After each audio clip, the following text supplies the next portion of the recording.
Failure is temporary, but quitting is permanent. If you fail to try, okay lang yun. No? I-try mo lang ulit.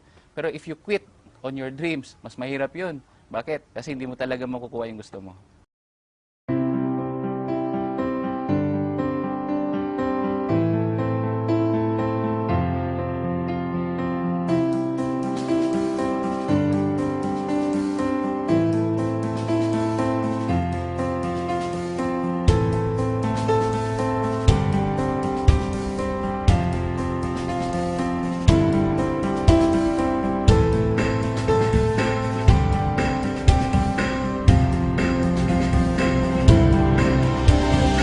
Dati ako nagtatrabaho sa isang farming industry. Job description ko talaga is tigasagot ng telepon, tig-dispatch sa mga biyahe sa truck, tig-kolekta og kwarta nila, tig-ihap og kwarta nila, tig-deposito og kwarta nila, tig-buhat og payroll, tig-check up sa mga logistics in and out. Profits are better than wages. Wages will make you a living, but profits can make you a fortune. It is a bit difficult to get rich on wages, but anybody can get rich on profit. So that day, naisip ko na magnegosyo na lang kaya ako. Pero paano? Nadunggan ako ni dati ang B-Mobile sa una pag yun kayo. Tuwing nasa jeep ako, B-Mobile pag pinag-uusapan. Naglalakad ako, B-Mobile na naman. Tuwing nasa ibang office, B-Mobile. I used to be a regular employee for a US-based company.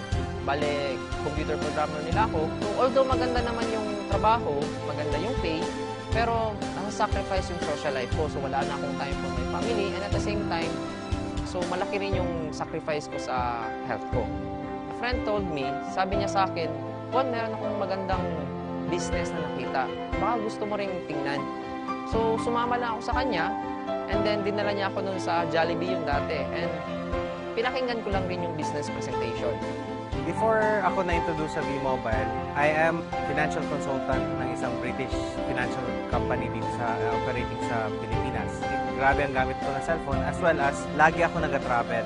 Ang V-Mobile daw is hindi nagabenta, magkaka-discount daw ako sa cellphone usage ko. So, doon pa lang sabi ko, maganda yan. Magiging savings ko na yun para sa aking family. Later ko nalaman na meron pala siyang kasamang business. Hindi ko in-expect na malaki pala yung bigay sa akin na nagiging secondary income ko na siya. And significant yung secondary income na yan. Hindi lang yung maliliit na amount.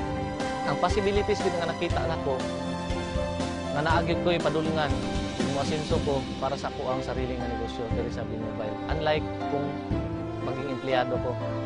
Kung dati gumigising ako sa umaga para mag-report sa office. Si boss naman, nakikita ko pagdating ko sa office, yun, nagja-jogging sa kanilang compound. Sabi ko, napaka-unfair naman ang ganito. Nag-e-exercise tuwing umaga. Ngayon, sa awa ng Diyos, gumigising pa rin ako ng umaga. But this time, katulad na din ako ni boss, ako manager. Nagja-jogging din tuwing umaga. At the best part is, I'm earning without reporting to the office. Before, I was very negative sa mga ganitong klase ng negosyo kasi ayaw na ayaw ko yung magbenta and yung kumausap ng mga tao. So nakita ko yung opportunity, sabi ko maganda to kasi hindi mo kailangan magbenta and hindi mo kailangan mag-recruit or pumilit ng tao kasi yung product ginagamit na nila dati pa. So it took me 3 months bago ako talagang nag-subscribe kasi I realized na I am not from Davao City, I'm a stranger. Yun nga, wala akong mga kilala. And fortunately, naging maganda rin naman kahit papano. Doon sa projection, pinakita sa akin sa table, after 3 months, 5 months, ito na yung kikitain mo. So, sa akin naman, fortunately, it took me 6 months bago may naniwala sa akin. So, for 6 months, walang naniwala, walang nag-subscribe, marami akong dinadala sa office. So, it was really challenging that time. After that, nagsunod-sunod na. Naging maganda na yung resulta and lumaki na yung grupo ko. Dati po akong manager sa isang kumpanya. Sales rep po yung trabaho ko. I was looking forward to have my own business. So, habang naghahanap ako ng mga kliyente ko, I dropped into V-Mobile. Nagulat ako sa resulta niya kasi in a span of 8 months time, kumita siya ng mga 7 million pesos. So for me, sabi ko, okay kumita ka ng 7 million, ang liit ng kapital mo, bakit hindi ko subukan? Pero one thing was holding me back kasi ayoko sa mga ganitong business before eh. Naisip ko, pag ganito, kailangan mo magbenta, kailangan mo mamimit ng tao, kailangan mo mag-recruit. So, medyo naging hesitant ako. Buti na lang, yung sinabi niya sa akin na hindi mo kailangan magbenta ng load, hindi mo kailangan mag-recruit ng tao, pero kikita ka ng malaki. The very reason why I kept on going despite the challenges is because unang-una, when I saw B-Mobile, I saw na malaki yung potential niya, na kumita ka, yes. And pangalawa, naisip ko, marami akong pwedeng matulungan sa negosyo na to. So unang-una, pwede kong tulungan yung sarili ko, pwede kong tulungan yung family ko, pwede kong tulungan yung mga friends ko na medyo less fortunate. So sabi ko kasi, with a very little capital, pwede na silang magkaroon ng sarili nilang negosyo. Yung mga kaibigan ko, yun pa yung humihindi. Yung mga kamag-anak ko, tinatawanan pa nila yung ginagawa ko kasi parang isip nila, parang baduy, no? Pero sabi ko, kahit anong tawa nila sa akin, kahit hindi sila naniniwala sa akin, okay naman. Kasi alam ko yung rason ko bakit ko gusto mag-B-Mobile. Rason ko is gusto kong magbago yung buhay ko. Kasi alam ko yung buhay ng mahirap eh. May nangyari sa family namin, naubos lahat yung business, nagbago yung bahay. And those were the things that were painful sa buhay ko dati. Pero sabi ko nga, if I can make a change, ibalik ko yung dating state of living, yung standard of living namin, a decent lifestyle, bakit hindi ko gawin?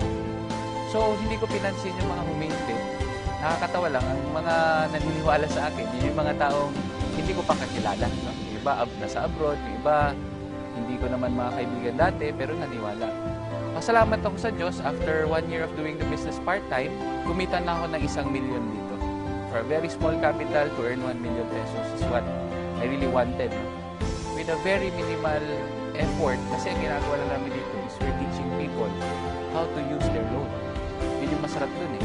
Dati kasi nung binata ako, sarili ko lang yung iniisip ko. Anything na I do, anything na kinikita ko para sa sarili ko lang. But pag meron ka na palang pamilya, mag-iiba na yon. Ang first reason ko dati was yung discount. Nagugustuhan ko talaga yung discount. So, anong magagawa ng dagdag income? March 2012, it was my first vacation na reward ko sa sarili ko through B-Mobile.